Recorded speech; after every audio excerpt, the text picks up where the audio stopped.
नमस्ते प्यारे बच्चों, स्वागत है आपका हमारे चैनल सबका मेंटोर पर और मेरे पूटी गैंग में। ये जो चैप्टर होने जा रहा है हम कर रहे हैं क्लास 8 का एसएसटी का चैप्टर 1। अब आपको पता है कि सिलेबस चेंज हो चुका है पूरी तरीके से। जो एसएसटी क्लास 8 में पिछली साल पढ़ी थी, वो इस साल नहीं पढ़नी बेटा। नई किताब आ गई है, नए सिरे से नई शुरुआत करेंगे और बहुत ही ईज़ी और अच्छे चैप्टर हैं, सो डरने की ज़रूरत नहीं है कि मैडम सिलेबस चेंज हो गया, अब तो बड़ी दिक्कत होगी हमें पढ़ने में। ऐसा बिल्कुल नहीं है। अगर खुशबू मैम आपके साथ हैं, तो डरने की क्या बात है। तो स्टार्ट करते हैं इसी हौसले के साथ एसएसटी का क्लास 8 का चैप्टर 1। और चैप्टर 1 का जो नाम है, अच्छा एक चीज़ और, ये जो बुक है ये है पार्ट 1। क्या है? पार्ट 1। ये आपकी बुक पर लिखा भी हुआ है, यहाँ पर देख लो। एक बार मैं पेन का कलर चेंज कर लेती हूँ ताकि आपको दिखाई दे अच्छे से। और ये हो गया पेन का कलर चेंज। तो बच्चे आपकी बुक में ये लिखा हुआ है कि social science text book for grade 8 part 1। तो पार्ट 1 का चैप्टर 1 है जिसका नाम है natural resource and there uses. Natural resources and there uses. बहुत ही इजी चैप्टर है, बहुत ही अच्छा और मजेदार चैप्टर है। 1 बाय 1 चैप्टर के अंदर जितने भी टॉपिक हैं सब मैं आपको करा दूंगी। इसके बाद आपका एक भी क्वेश्चन इस चैप्टर से नहीं छूटेगा। रही बात क्वेश्चन आंसर की, तो वो भी करेंगे हम, बट फिलहाल चैप्टर को समझना जरूरी है, तो उसकी तरफ हम आगे बढ़ते हैं। Natural resource. बेटा कभी आपने सोचा है, नेचुरल वर्ड जो है ना, वो हुआ प्राकृतिक, यानी नेचर से जो हमें मिल रहा है। रिसोर्स, इस वर्ड को समझना बहुत जरूरी है। What is resources? इसे हिंदी में कहते हैं संसाधन। क्या कहते हैं? संसाधन। और संसाधन कोई भी वो चीज होती है जो हमारे इस्तेमाल के लिए यूज हो। सीधी सी बात है, कोई भी चीज, जैसे ये पेन है, अगर मैं इसका यूज कर रही हूँ, अगर ये मेरे लिए यूटिलिटी ला रहा है, ये मेरे लिए यूजफुल है, तो मैं कहूंगी ये रिसोर्स है, otherwise it is a pen. अगर ये रिसोर्स हुआ तो मैं इसका इस्तेमाल करूंगी। तो नेचुरल रिसोर्स क्या होता है? Gift of nature for our life. Nature ने हमें जो गिफ्ट दिया है, जिसका हम इस्तेमाल करते हैं अपनी लाइफ को बेटर बनाने के लिए, उसे हम कहते हैं नेचुरल रिसोर्स। तो व्हाट आर नेचुरल रिसोर्सेज? अगर बिल्कुल ही सिंपल सी डेफिनेशन अगर आपको पेपर में लिखनी आ जाए, तो आप क्या लिखोगे? Things found in nature that are useful to human are called natural resource. ऐसी चीजें जो नेचर में पाई जाती हैं और वो हम इंसानों के लिए यूजफुल है, उसे हम कहते हैं नेचुरल रिसोर्स। अब एग्जाम्पल के लिए आपका एयर है, वाटर है, सॉइल, फॉरेस्ट, मिनरल्स, कोल, पेट्रोलियम, सनलाइट, ये सारी चीजें नेचर से मिलती हैं और हमारे लिए यूजफुल हैं। That is why we can say these things natural resources. Definition समझ आ गया? नेचर से मिले और हमारे लिए यूजफुल हो, तो वो होता है नेचुरल रिसोर्स। एग्जाम्पल क्या है हमारा यहाँ पर? एयर, वाटर, सनलाइट, ट्रीज, कोल, पेट्रोलियम, सारी चीजें। ठीक है। Now when does nature become resource? कब नेचर रिसोर्स बनता है? तो मैंने अभी अभी आपको समझाया, जब हम नेचर को इस्तेमाल करते हैं अपने यूजेस के लिए। देखो, nature exist on its own. जो नेचर है वो अपने तरीके से यहाँ पर रहता है, जैसे पेड़ है, तो पेड़ पेड़ ही रहेगा क्योंकि वो नेचुरल एग्जिस्टेंस है उसकी। But when human are use natural thing for their need they become resources. लेकिन जब हम ह्यूमन बीइंग जो हैं, वो नेचर का इस्तेमाल करके कुछ बनाते हैं और अपना यूज या अपना काम पूरा करते हैं, तो उसे हम कहते हैं नेचुरल रिसोर्स का बनना। जैसे पेड़ जो है वो नेचुरल तरीके से एग्जिस्ट करता था। जो ये ट्री है वो नेचर ने हमें दिया था एज अ ट्री। हमने उसको चेयर बनाया और अपने लिए यूजफुल एक मटेरियल बनाया, या उसकी लकड़ी से हमने जलाकर खाना बनाया। तो हमने क्या किया? नेचर को बिकम यानी कि रिसोर्स बना लिया। Nature become our resource. A tree is a part of nature. और हमने क्या किया? When it wood is used to make furniture, it become a resource. मान लेते हैं पेड़ हमारे लिए रिसोर्स नहीं है, लेकिन उसका इस्तेमाल करके जो फर्नीचर बना है, उसका तो हम यूज कर रहे हैं ना बच्चे, तो वो हमारे लिए क्या बन गया? रिसोर्स। ठीक है। Now condition for a resource. कोई भी चीज कब रिसोर्स कहलाएगी, इसकी कंडीशंस क्या क्या होती हैं? Number 1, technological accessible. It can be reach using available technology. यानी कि जो नेचुरल चीज़ है वो टेक्नोलॉजी अवेलेबल के पास होनी चाहिए, मतलब उसमें कुछ ना कुछ हम टेक्नोलॉजी लगा सकें। Economically affordable, it is economical affordable होना चाहिए ताकि हम उसे खरीद भी सकें। अदरवाइज़ कोई रिसोर्स जो इतना महँगा है कि हम खरीद ही नहीं सकते, तो वो हमारे लिए रिसोर्स होगी ही नहीं, फिर वो कंडीशन ही नहीं है। सोशली और कल्चरली एक्सेप्टेबल होना चाहिए, it use in socially and cultural acceptable, हमारी सोसाइटी और हमारा कल्चर उस रिसोर्स को यूज़ करने लायक हो, या वो रिसोर्स ऐसा होना चाहिए कि हमारी सोसाइटी उसको यूज़ कर सके। सो दीज़ आर द 3 कंडीशन जिसके बिहाफ़ पे हम बोल सकते हैं कि कोई भी एक रिसोर्स जो है वो रिसोर्स कहलाएगा। सो नेचर हमें प्रोवाइड करता है रिसोर्स को, वी रिस्पेक्ट, हमें रिस्पेक्ट करनी चाहिए। वी यूज़ वाइज़ली, हमें बड़े ही ध्यान से इस्तेमाल करना चाहिए। एंड वी सस्टेन, और हमें फ्यूचर जनरेशन के लिए बचाकर भी रखना चाहिए। तो ये 4 शब्द अगर आप इस चैप्टर में याद रखो, किसी भी आंसर में लिखो, तो आपको एक्स्ट्रा नंबर मिलेंगे। ठीक है? चलो, अब आगे बढ़ते हैं और हम पढ़ते हैं कि कैटेगरीज़ कौन-कौन सी है नेचुरल रिसोर्सेज़ की। Nature provide, we use wisely and we sustain, ये मैंने आपको बता दिया। तो रिसोर्सेज असेंशियल फॉर लाइफ, कुछ रिसोर्स ऐसे होते हैं जो लाइफ के लिए असेंशियल होते हैं। असेंशियल का मतलब होता है बहुत जरूरी, असेंशियल, इसके बिना तो लाइफ है ही नहीं। जैसे कि air, water, food and soil. ठीक है। नाउ, रिसोर्सेज फॉर मटेरियल्स, अब कुछ नेचुरल रिसोर्स ऐसे होते हैं जो हमें एज अ मटेरियल चाहिए होता है कुछ और बनाने के लिए, जैसे कि वुड, मार्बल, आयरन, गोल्ड, इन चीजों का इस्तेमाल करके हम बाकी के मटेरियल्स या गुड्स जो है वो बनाते हैं। इसके बाद फिर रिसोर्सेज फॉर एनर्जी, कुछ ऐसे रिसोर्स होते हैं जिनका इस्तेमाल करके हम एनर्जी डेवलप करते हैं, जिससे हमारे प्लेन उड़ते हैं, गाड़ियां चलती हैं, वगैरह वगैरह। अब इसके एग्जाम्पल क्या क्या है? Coal, petroleum, natural gas, sunlight, wind और वाटर, इन सब का यूज करके हम प्रोड्यूस करते हैं इलेक्ट्रिसिटी, जनरेट करते हैं हम एनर्जी, जिससे कि हमारी जो लाइफ है वो और ज्यादा इजी और बेटर होती है। तो कैटेगरी ऑफ नेचुरल रिसोर्स 3 है। एक है resources essential for life, resources for material and resources for energy. तीनों चीजें समझ आ गई, तीनों के एग्जाम्पल मैंने आपको बता दिए हैं। तो natural resources are gift of nature, let's use them wisely. भले ही ये जो नेचुरल रिसोर्स है इसके लिए हमें मदर नेचर को पैसे नहीं देने होते, लेकिन ये हमारी जिम्मेदारी है कि हम इसका वाइजली इस्तेमाल करें, ध्यान पूर्वक इस्तेमाल करें। Now, the most important part of the chapter, मैं आज यहाँ खड़े होके बोल रही हूँ कि आपके पेपर में इस स्लाइड से क्वेश्चन आएगा।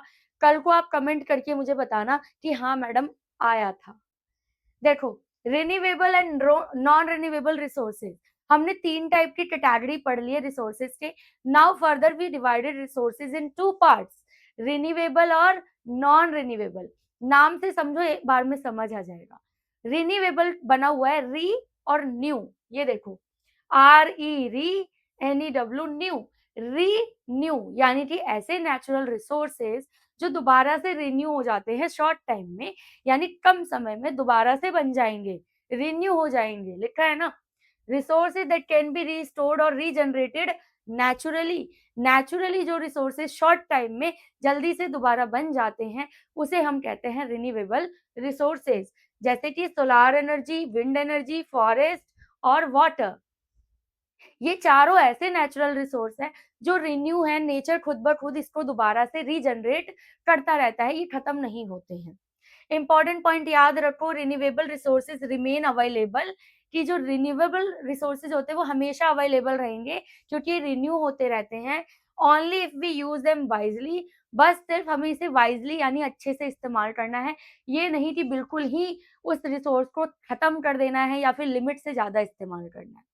एग्जाम्पल के लिए, if a tree are cut faster then they grow, forest में डिसअपियर, इसका सीधा सा मतलब है, हमने कहा फॉरेस्ट जो है वो रिन्यूएबल है यानी दोबारा आ जाएगा, लेकिन अगर हम पेड़ों को इतना अंधाधुंध काटते रहेंगे जितनी जल्दी के पेड़ ग्रो भी नहीं करता, तो भाई धीरे धीरे पेड़ खत्म हो जाएंगे। ठीक है, तो रिन्यूएबल रिसोर्सेज समझ आया। Now let's talk about the non renewable resources, that is opposite to the renewable resources. तो नॉन रिन्यूएबल रिसोर्सेज वो होते हैं जो जल्दी से रिन्यू नहीं होते हैं। Resources that take million of years, भैया इसको रिन्यू होने में मिलियंस ऑफ ईयर लगते हैं।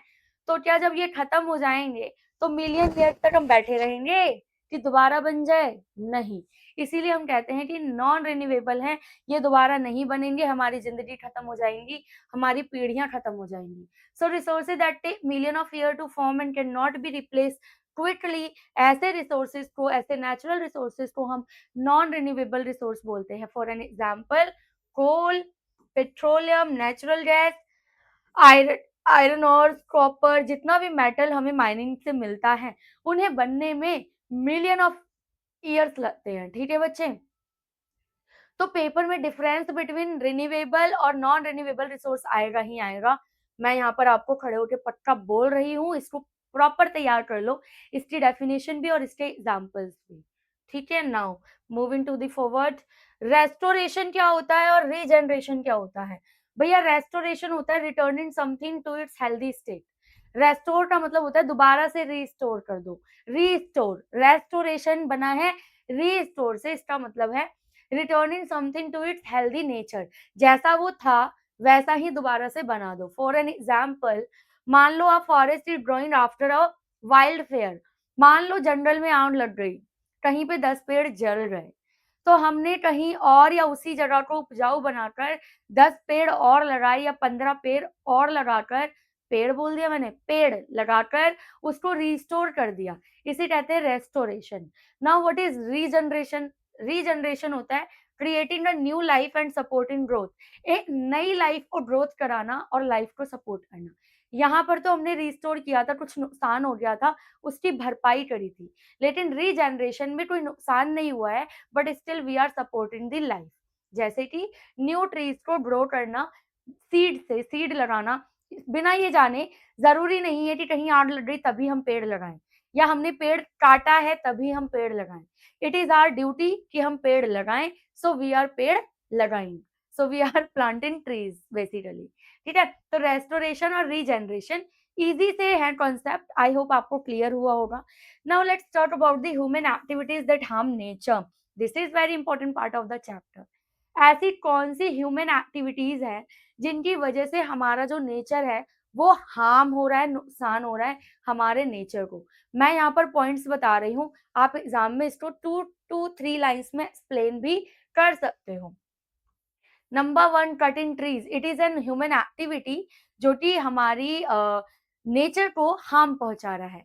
उसके बाद ओवर फिशिंग करना, एक्सेसिव माइनिंग, जरूरत से ज्यादा माइनिंग का काम हो रहा है, कोल, पेट्रोलियम और सब निकाले जा रहे हैं। पॉल्यूशन फ्रॉम इंडस्ट्रीज, चाहे वो एयर पोल्यूशन है, वाटर पोल्यूशन है, जितने भी तरह का पोल्यूशन हम कर रहे हैं ना बच्चे, ये ह्यूमन एक्टिविटीज हैं जो हमारे नेचर को हार्म पहुंचा रहा है।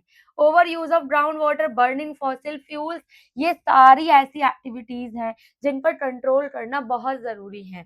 इससे इफेक्ट क्या पड़ेगा? ये जो ह्यूमन एक्टिविटीज हम कर रहे हैं जिससे कि हमारी पृथ्वी को नुकसान पहुंच रहा है, ये तो हमें पता है, लेकिन किस किस तरीके से क्या क्या पहुंचेगा नुकसान वो समझो। नंबर 1, क्लाइमेट चेंज, ये जो क्लाइमेट चेंज हो रहा है, बहुत ज्यादा गर्मी पड़ रही है, सर्दी 1 महीने की पड़ रही है पर कड़ाके की पड़ रही है, ये जो क्लाइमेट चेंज हो रहा है जो कि नहीं होना चाहिए, this is an effect of what? Human activities that harm nature. इसके अलावा वाटर शॉर्टेज, पानी की कमी कई जगहों पर आप देख रहे हो, सूखा पड़ रहा है, ऐसी तपती दोपहरी और गर्मी में लोगों को पानी तक नहीं मिल रहा, ये भी इसका एक इफेक्ट है। सॉइल डिग्रेडेशन, मिट्टी की जो अपरदन हो रहा है, सॉइल का डिग्रेडेशन हो रहा है, कहीं बाढ़ आने की वजह से या सूखा पड़ने की वजह से मिट्टी की जो उर्वरता है, फर्टिलिटी है, वो कम हो रही है।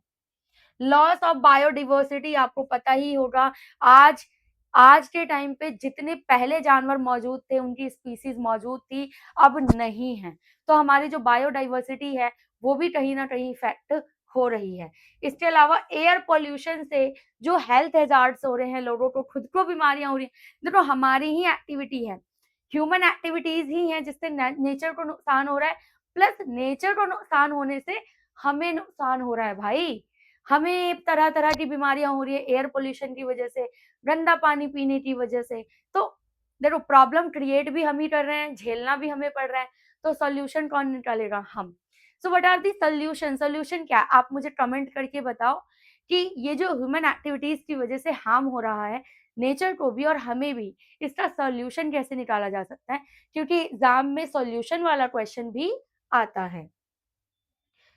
Now let's talk about the ecosystem services. और जो डिस्ट्रीब्यूशन है नेचुरल रिसोर्सेज का, वो दुनिया में, तो अलग छोड़ो, भारत की बात करेंगे कि कहाँ पर कौन सा रिसोर्स पाया जाता है और ऐसा क्यों है कि हर जगह सेम टाइप ऑफ रिसोर्सेज का डिस्ट्रीब्यूशन नहीं है। सबसे पहले इकोसिस्टम सर्विस की बात करें तो ऐसे बेनिफिट जो कि हमें मिलते हैं फ्रॉम नेचर। इकोसिस्टम सर्विसेज मतलब ये जो नेचर है, ये जो इकोसिस्टम है, ये हमें सर्विस प्रोवाइड कर रहा है, ये हमें सेवाएँ दे रहा है, हमें फ़ायदे दे रहा है। कैसे? Trees produce oxygen. ये जो ट्री है हमारा सच्चा दोस्त है, ये हमारे लिए प्रोड्यूस करता है ऑक्सीजन को। फॉरेस्ट क्लीन वाटर, फॉरेस्ट की वजह से हमें क्लीन वाटर मिल पाता है। प्लांट प्रिवेंट करता है सॉइल इरोजन को, मिट्टी की उर्वरता को बनाए रखने में, उसको बहने नहीं देता। बीज हेल्प इन पॉलिनेशन, जो मधुमक्खियाँ हैं, ये तो कुछ ही एग्ज़ाम्पल है, इसमें बहुत सारे एग्ज़ाम्पल आ सकते हैं। Forest provide habitat to animals, जानवरों को रहने के लिए, बायोडायवर्सिटी को बचाने के लिए जो फॉरेस्ट है, वो हैबिटेट यानी कि घर प्रोवाइड करता है जानवरों को। These are the ecosystem services जो कि हमारे लिए बेनिफिशियल हैं। Now distribution of natural resource के लिए एक बात समझना कि जो नेचुरल रिसोर्स होते हैं वो हर जगह पर इक्वली डिस्ट्रीब्यूट नहीं होते। कहीं पर कोल ज़्यादा मिलेगा, कहीं पर पेड़ ज़्यादा मिलेंगे, कहीं पर आपको मिलेंगे पहाड़ तो कहीं पर मिलेगा रेगिस्तान। ऐसा क्यों होता है? क्योंकि हर जगह की ज्योग्राफी सिस्टम जो होती है वो अलग होती है। Natural resources are not equally distributed everywhere. हर जगह पर नेचुरल रिसोर्स इक्वली डिस्ट्रीब्यूटेड नहीं होता। कहीं पेड़ ज़्यादा मिलेंगे तो कहीं पर बहुत ही कम मिलेंगे। कहीं पर नारियल के पेड़ ज़्यादा हैं तो कहीं पर आपको ऐसे कॉनिकल शेप वाले पेड़ ज़्यादा मिलेंगे। ऐसा है क्योंकि नेचर ने इक्वली डिस्ट्रीब्यूट नहीं किया है खुद को, वो अनइवन डिस्ट्रीब्यूटेड है। एग्जाम्पल इफेक्ट क्या होता है इससे? Development of industries. इसका सीधा सा मतलब है कि जहां पर जो नेचुरल रिसोर्स होगा वहीं पर वैसी ही इंडस्ट्रीज का डेवलपमेंट भी होगा। जैसे आप देखोगे टाटा टिस्को जो कंपनी है वो झारखंड में ही क्यों लगाई गई? क्योंकि वहां से उनको माइनिंग करके जो भी ओर्स और मटेरियल चाहिए, मिनरल्स चाहिए, वो मिल जाएगा। डेवलपमेंट ऑफ इंडस्ट्रीज इससे इफेक्ट होती है। नंबर 2, एम्प्लॉयमेंट अपॉर्च्युनिटी मिलता है। Growth of town and city, एक ऐसी जगह जहाँ पर रिसोर्सेज अच्छे से अवेलेबल हों, वहीं पर टाउन्स और सिटीज का डेवलपमेंट होता है। Trade between region and country, sometime conflict and wars. जहाँ एक और ये अनइवन डिस्ट्रीब्यूशन की वजह से एम्प्लॉयमेंट मिल रहा है, जॉब मिल रहा, ट्रेड बढ़ रहा है, वहीं पर कई बार वॉर्स भी होने का रीजन बन जाता है। क्या? नेचुरल रिसोर्सेज का डिस्ट्रीब्यूशन। कैसे? ध्यान से सुनो। मान लो कोई देश है जिसके पास बहुत सारा नेचुरल रिसोर्स है। कोई एक ऐसा देश, पावरफुल देश, वो चाहेगा कि वो उस कंट्री को अपने अपने कब्जे में कर ले ताकि उसके नेचुरल रिसोर्स को यूज़ करके खुद का डेवलपमेंट कर सके। इसीलिए वार्स वगैरह हमने हिस्ट्री में भी देखी हैं। अंग्रेज जो हैं, जो ब्रिटिशर्स हैं, जब इंडिया में आए, हमें गुलाम बनाया। क्यों? हमारे पास बहुत सारा रॉ मटेरियल था। हमारे पास भाई नेचुरल रिसोर्स थे जिसका इस्तेमाल करके वो मटेरियल बनाते थे और खुद डेवलपमेंट कर रहे थे। वार्स वगैरह उन्होंने की ना यहाँ पे, तो कई बार नेचुरल रिसोर्सेज जो है ना, वो डिस्प्यूट अभी रीज़न बन जाता है। एक और बड़ा एग्ज़ाम्पल देती हूँ, ये रहा देखो। कावेरी नदी जो है, कावेरी रिवर जो है, वो कर्नाटका, तमिलनाडु और केरला और पुदुचेरी, इन चारों के बीच में बहती है। इन चारों के बीच में कॉन्फ्लिक्ट रहता है कि भई ये जो रिवर है कावेरी, इसका पानी हम इस्तेमाल करेंगे, कर्नाटका वाले कहते हैं हम करेंगे। मतलब नेचर से फ्री में मिल रहा है लेकिन आपस में लड़ाई कर रहे हैं। कॉन्फ्लिक्ट का रीज़न भी बन जाता है कई बार। यहाँ मैप में भी आप देख सकते हो, ठीक है? Now moving to the next slide. Natural resources curse. Curse meaning होता है श्राप। कर्स की हिंदी होती है श्राप। अब इसका मतलब क्या है? नेचुरल रिसोर्स हमारे लिए कर्स कैसे बन रहा है? अ कंट्री में have many natural resource but still remain poor. एक ऐसा देश जिसके पास बहुत सारे नेचुरल रिसोर्स हैं बट स्टिल वो एक पुअर कंट्री है, गरीब कंट्री है। क्यों? रीजन, लेक ऑफ इंडस्ट्रीज, उसके पास इंडस्ट्रीज ही नहीं है कि वो उस नेचुरल रिसोर्स को यूज करके कुछ भी जो फाइनल प्रोडक्ट है या जो गुड है वो बना सके। पुअर मैनेजमेंट, कंट्री को मैनेजमेंट ही नहीं करने आ रहा कि वो अपने नेचुरल रिसोर्स को किस तरह यूज करे या उसका ट्रेड करे। वीक गवर्नेंस, वहाँ की गवर्नमेंट ही जो है वो अपने ही पर्सनल फ़ायदे में लगी हुई है, जिस वजह से वो नेचुरल रिसोर्सेज़ का अच्छा यूज़ नहीं कर पा रही और वो वेस्ट हो रही है, ठीक है? इंडिया की अप्रोच की बात करें तो India invest in industry and technology to use natural resources effectively. हमारा इंडिया इंडस्ट्रीज़ वगैरह में बहुत ज़्यादा इन्वेस्ट करता है, ताकि अपने नेचुरल रिसोर्सेज़ को हम ज़्यादा से ज़्यादा इस्तेमाल कर सकें और डेवलपमेंट की तरफ बढ़ सकें। अब ज़्यादा से ज़्यादा इस्तेमाल करने का ये मतलब नहीं है कि हम सस्टेनेबल डेवलपमेंट ना करें, ठीक है? सस्टेनेबल डेवलपमेंट का मतलब होता है एक ऐसा डेवलपमेंट जिसमें एनवायरनमेंट को कोई भी नुकसान ना हो। Now the most important thing, responsible use of natural resource, जिसे हम स्टीवर्डशिप कहते हैं। स्टीवर्डशिप के लिए एक और वर्ड होता है सस्टेनेबल। ये शब्द मैं कई बार बोल चुकी हूँ, ध्यान से समझो। स्टीवर्डशिप या फिर सस्टेनेबिलिटी जो होती है, इसका मतलब होता है बच्चे कि using resources wisely and protected them for future generation. हमारे पास जो भी रिसोर्सेज हैं, हम उसका ध्यान से इस्तेमाल करें और फ्यूचर जनरेशन के लिए उसे सेव करके रखें। वी शुड सेव वाटर, इसके लिए हम क्या-क्या कर सकते हैं? Save water, plant trees, reduce pollution, use renewable resources, क्योंकि वो दोबारा से जनरेट हो जाते हैं, रिसाइकिल करें मटेरियल को एंड अवॉइड वेस्टेज, वेस्टेज को कम से कम करने की कोशिश करें। चलो, अब आपके चैप्टर में ना कुछ केस स्टडी दी हुई है, बड़े ही मज़ेदार केस स्टडी हैं। हाँ भाई, केस स्टडी से क्वेश्चन आ सकता है, इसीलिए मैं आपको करा रही हूँ। झटपट कर लेंगे, 4 केस स्टडी है। नंबर 1 है, वो है ground water crisis in Punjab. तो ये पंजाब का केस है, चलो केस पढ़ते हैं, थोड़ी लॉयर वाली फीलिंग लेकर आते हैं। तो पंजाब का केस है, क्या हुआ था पंजाब में भई?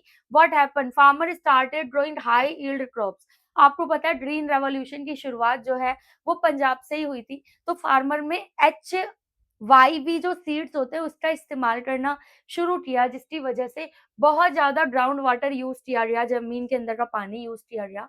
फ्री इलेक्ट्रिसिटी एनकरेज जैसे से पंपिंग और मोटर वगैरह का यूज़ करके पंपिंग करके ज़मीन के अंदर का पानी ग्राउंड वाटर निकाल के उसका इस्तेमाल किया गया। इससे रिज़ल्ट क्या हुआ? Water table dropped. पता चला कि जो ग्राउंड वाटर है उसका लेवल और नीचे हो गया। जहाँ 1 पाइप डालने पर ही ग्राउंड वाटर आ जाता था, अब 3-3 पाइप डालने पड़ रहे हैं। तो ये केस स्टडी है पंजाब की। ग्राउंड वाटर बिकेम पॉल्यूटेड, हमारा ग्राउंड वाटर जो है वो पॉल्यूटेड हो गया और around 80% of Punjab become over exploited, जिसकी वजह से 80% जो पंजाब है उसे पानी की कमी झेलना पड़ा। लेसन क्या मिलता है हमसे हमें इससे? कि resources should not be used faster than nature can replace them. हमें रिसोर्सेज को इतनी तेजी से यूज़ नहीं करना है कि हमारा नेचर उसको दोबारा से बना ही ना पाए। जब तक ये लेवल ऊपर आ रहा है, देखो नेचर खुद को भी कहीं न कहीं आप देखोगे कि ठीक करने की कोशिश करता है, लेकिन हमें उसको टाइम तो देना चाहिए ना। इतने दिन में पेड़ उगेगा, हमने 10 पेड़ काट दिए, तो ये तो गलत है ना। तो ये लेसन हमने यहाँ से सीखा। ना एक और केस है, वो है वृक्ष आयुर्वेदा। एंशिएंट इंडिया सोसाइटी में या जो एंशिएंट इंडिया की साइंस थी, वो कहता है प्लांट की केयर करनी चाहिए, हमें प्लांट्स की रक्षा करनी चाहिए। क्या-क्या टीच करता है? प्रॉपर प्लांटिंग मेथड, कि किस मेथड से हमें प्लांट्स को प्लांट प्लांट करना है, कब करना है, कितना पानी देना है, ये सब सिखाता है। नेचुरल पेस्ट कंट्रोल, नेचुरल तरीके से कैसे हम हमारी जो फसल है उनको छोटे-छोटे जो कीड़े-मकोड़े होते हैं उनसे बचा सकते हैं। क्रॉप रोटेशन कर सकते हैं, एक ही खेत पर कई सारी फसलें उगाई जा सकती हैं। सॉइल कंजर्वेशन, मिट्टी को किस तरह बचाया जा सकता है और वाटर मैनेजमेंट, पानी को हम मैनेज कैसे करें? कि हम उसका इस्तेमाल भी करें और वो बचा भी रहे। तो ये जो वृक्ष आयुर्वेदा, ये एक तरीके का एंशिएंट साइंस है, पुराने ज़माने का, प्राचीन समय का साइंस है जो हमें ये सारी चीज़ें सिखाता है, ठीक है? नाउ एक और केस स्टडी है सीमेंट इंडस्ट्री वाली, जिससे प्रॉब्लम क्या थी कि एयर पॉल्यूशन हो रहा था, वाटर पॉल्यूशन और सॉइल पॉल्यूशन। ये तीनों पॉल्यूशन हमें देखने के लिए मिला सीमेंट इंडस्ट्रीज़ की वजह से। So what are the solution? कैसे? अब ये तो नहीं है कि हम सीमेंट की इंडस्ट्री ही ना लगाएँ, फैक्ट्री ही ना लगाएँ, फैक्ट्री तो लगानी पड़ेगी। बट बेटा यूज़ इको फ्रेंडली मटीरियल, ज़्यादा से ज़्यादा हमें इको फ्रेंडली मटीरियल यूज़ करना चाहिए। Use traditional material like mud and stone, follow pollution control rules जो कि हमारी गवर्नमेंट ने भी बताया हुआ है, उनका इस्तेमाल हमें करना चाहिए। अब एक और केस यहाँ पर आता है ऑर्गेनिक फार्मिंग का, और ये केस है सिक्किम का। जैसे पंजाब वाला केस पढ़ा, अभी हम सिक्किम वाला केस पढ़ेंगे। क्या हुआ था यहाँ पर कि स्टॉप्ड केमिकल फर्टिलाइजर्स। इन्होंने क्या कहा कि हम केमिकल फर्टिलाइजर्स यूज नहीं करेंगे। आपको पता है फर्टिलाइजर क्या होता है? मिट्टी में खाद मिलाई जाती है। खाद दो तरह की होती है, मैन्योर और फर्टिलाइजर। तो मैन्योर तो भाई नेचुरल खाद होती है, उससे तो कोई नुकसान नहीं होता। पर जो फर्टिलाइजर खाद है ना, ये फैक्ट्री में बनाई जाती है, केमिकल होता है। तो अगर हम इसे मिट्टी में मिलाते हैं ना, तो वो मिट्टी को नुकसान भी करती है।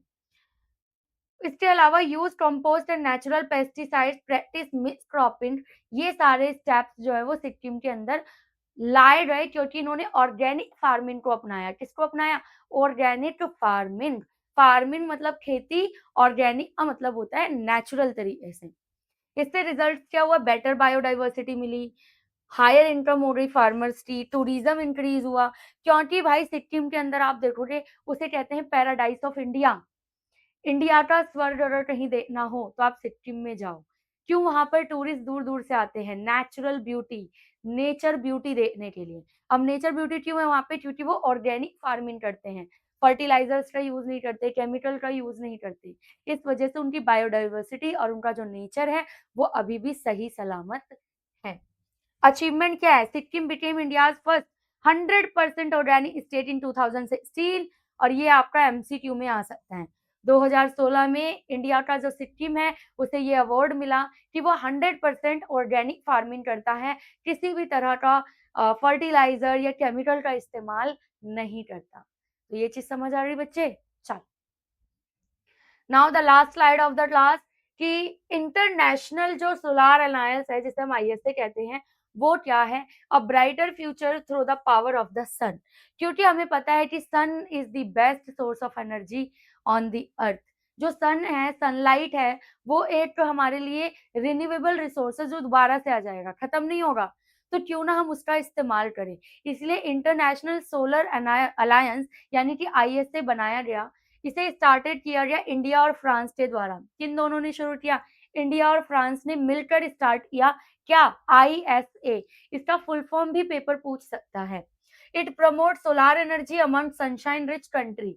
इसके अंदर कहा गया कि एक ऐसी कंट्री जहां पर सोलार एनर्जी अच्छे से आ रही है, सनलाइट अच्छे से आ रही है, वहां पे हम सनलाइट का यूज करेंगे एनर्जी का जनरेशन करने के लिए। ठीक है। बेनिफिट क्या हुआ? ये क्लीन एनर्जी है, इससे कोई पोल्यूशन नहीं होता, लेस पोल्यूशन और सस्टेनेबल डेवलपमेंट, यानी कि हमारी जो एनवायरमेंट है उसको नुकसान पहुंचाए बिना हमारा डेवलपमेंट होगा। ठीक है। So uniting countries for a cleaner, greener and brighter tomorrow. Here abundant sunshine our greatest asset. हमें मानना चाहिए कि जो सनशाइन है, जो सूरज की रोशनी है, वो हमारा ग्रेटेस्ट क्या है? तरीके से एसेट है।